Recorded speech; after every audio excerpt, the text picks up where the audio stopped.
আসসালামু আলাইকুম, কেমন আছেন আপনারা সবাই? আশা করি ভালো আছেন। Welcome to our blog peyaju ফু দিয়ে হন। এই রেস্টুরেন্টটি আমাদের হোটেলের সামনে, তাই আমরা এখানে দেখতে আসলাম এখানে কি আছে। মোটামুটি ফাস্ট ফুড স্ন্যাক্স জাতীয় খাবারই এখানে আছে। তো আমরা এখান থেকে অল্পের মধ্যে পেঁয়াজুটা অর্ডার করলাম, এটা 50 টাকা প্লেট, আর একটি চা নিয়েছিলাম, এটা 30 টাকা করে। তো ভাবলাম রাতের মেইন কোর্স খাওয়ার আগে কিছু হালকা পাতলা এখান থেকে খেয়ে নেই, তো সেই সুবাদে এখানে বসা। তো এখানে কিছুটা টাইম স্পেন্ড করার পর আমরা অনেক দূর ঘোরাঘুরি করলাম। তারপর রাতে আমরা করাই রেস্টুরেন্ট, এখান থেকে ডিসাইড করলাম আমরা রাতে খাবো। এই রেস্টুরেন্টটার লোকেশন হচ্ছে সুগন্ধা বিচের ঠিক অপোজিটে।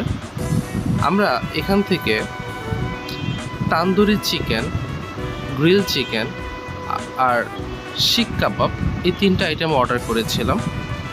আপনাদের উদ্দেশ্যে বলে রাখি, আমরা যে শিক কাবাব নিয়েছিলাম এটা প্রাইস পড়েছিল 250 টাকা, তান্দুরি চিকেনটা প্রাইস পড়েছিল 180 টাকা, গ্রিল চিকেনটার প্রাইস পড়েছিল 160 টাকা।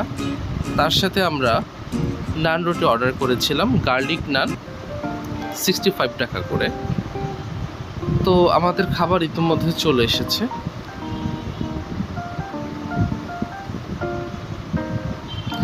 খুব সুন্দর খাবার থেকে স্মেল আসতেছে, খুব ভালো করে কুক হয়েছে, ওয়েল কুকড বলা যায়।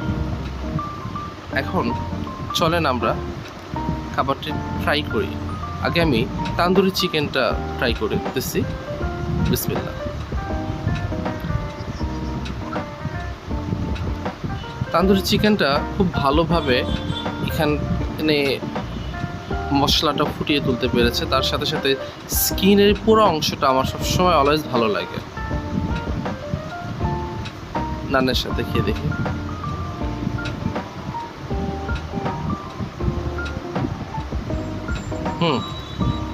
এটা ভালো। এই হচ্ছে আমার গ্রিল চিকেন।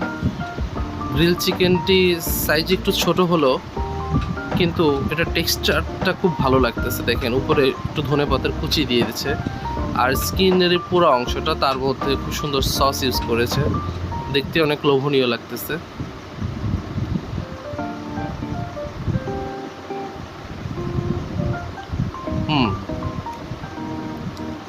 এটা ওইটা থেকে ভালো। নানের সাথে ট্রাই করি।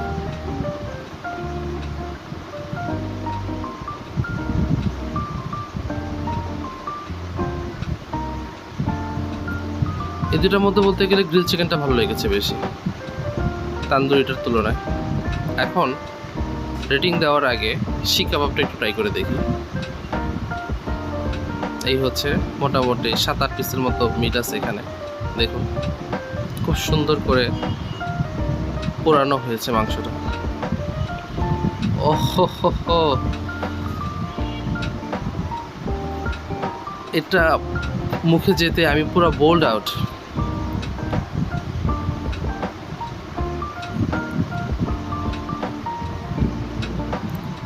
নানের সাথে ট্রাই করি এবার।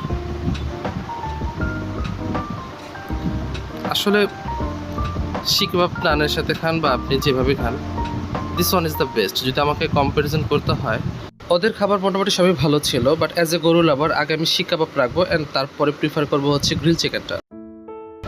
আপনাদের একটা ইনফরমেশন দিয়ে রাখি, আজকে আমাদের কক্সবাজারের লাস্ট ডে। আমরা আগামীকাল সকালে চলে যাচ্ছি, কাল সকাল 12:30টায় আমাদের ট্রেন। সো এই জন্য আমাদের সবার একটু মন খারাপ।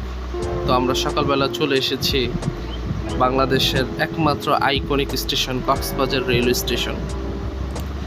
আমাদের আসার দিনও প্ল্যান ছিল ট্রেনে আসার, কিন্তু টিকিট না পাওয়ার কারণে তখন বাসে আসি। আর যাওয়ারটা আলহামদুলিল্লাহ টিকিট পেয়েছিলাম আমরা, তবে আমরা এসিতে টিকিট পাইনি। সেই সুবাদে আমাদের শোভন চেয়ার কোচে টিকিট নেওয়া, আমাদের কোচ নাম্বার ছিল নিও। তো আমরা একটু হাতের টাইম রেখেই ট্রেন ছাড়ার 40 থেকে 45 মিনিট আগে আমরা স্টেশনে এসে হাজির হই।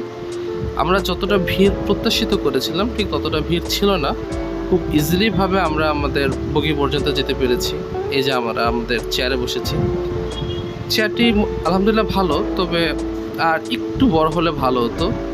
মোটামুটি যারা একটু মোটাসোটা মানুষ আমার মতো তাদের জন্য একটু কমফোর্ট চেয়ারের জন্য একটু স্পেসওয়ালা চেয়ার হলে ভালো হয়। এনিওয়ে, ট্রেনটি ছাড়ার সময় ছিল 12টা 30, কিন্তু 5 মিনিট লেটে 12টা 35-এ ট্রেনটি তার যাত্রা শুরু করে। এই প্রথমবার কক্সবাজার এক্সপ্রেসের যাত্রা আমাদের, আমরা একটু এক্সাইটেড। এই যে দেখতেছেন খাবারটি একটি চিকেন বিরিয়ানি, এটা হচ্ছে ট্রেন থেকে আমাদেরকে সার্ভ করেছে। এটার প্রাইস পড়েছে 170 টাকা। আসলে ট্রেনের এই বিরিয়ানিটা আমার অতটা ভালো লাগেনি, কারণ খাবারটা একটু ঠান্ডা ছিল আর কেমন যেন মনে হচ্ছে র মিট, মশলার পরিমাণ খুবই কম, মানে কোনো রকমে রেঁধে রেখেছে। আসলে এইটা খুব একটা তিক্ত অভিজ্ঞতা ছিল আমার। যদি আমাদের প্রিভিয়াস এরকম কোনো ধারণাও থাকতো তাহলে আমরা হোটেল থেকে খাবার নিয়ে আসতাম। যাই হোক, এখন খেতেই হচ্ছে, আর বেশি কথা বলবো না। আমাদের এই ব্লগটি আমাদের এখানে শেষ করে দিতে হচ্ছে। আমাদের এই জার্নিটি ছিল প্রায় 8.5 ঘন্টার। দুপুর 12:30 থেকে আমরা উত্তরা এয়ারপোর্ট স্টেশনে পৌঁছেছি রাত 9টায়। এই দীর্ঘ 8.5 ঘন্টা জার্নি মোটেও সুখকর ছিল না। আসলে নন এসি কোচ তো, তার উপর প্রচণ্ড গরম, জানালার ধারে বসেছিলাম। আসলে খুবই কষ্টের একটা জার্নি ছিল। যদি আমরা এসি কোচে আসন পেতাম তাহলে হয়তো এতটা খারাপ লাগতো না। এনিওয়ে, আপনারা ট্রাই করবেন যেন আপনারা ট্রাভেল করলে এসি কোচই করতে পারেন। এই ছিল আমাদের আজকের এই ব্লগটি। আমাদের ভিডিওটি যদি আপনাদের ভালো লেগে থাকে, ভিডিওটিতে একটা লাইক দিবেন। যারা যারা এখনও চ্যানেলটি সাবস্ক্রাইব করেনি, সাবস্ক্রাইব করে আমাদের পাশে থাকবেন। ধন্যবাদ আপনাদের সবাইকে। আল্লাহ হাফেজ।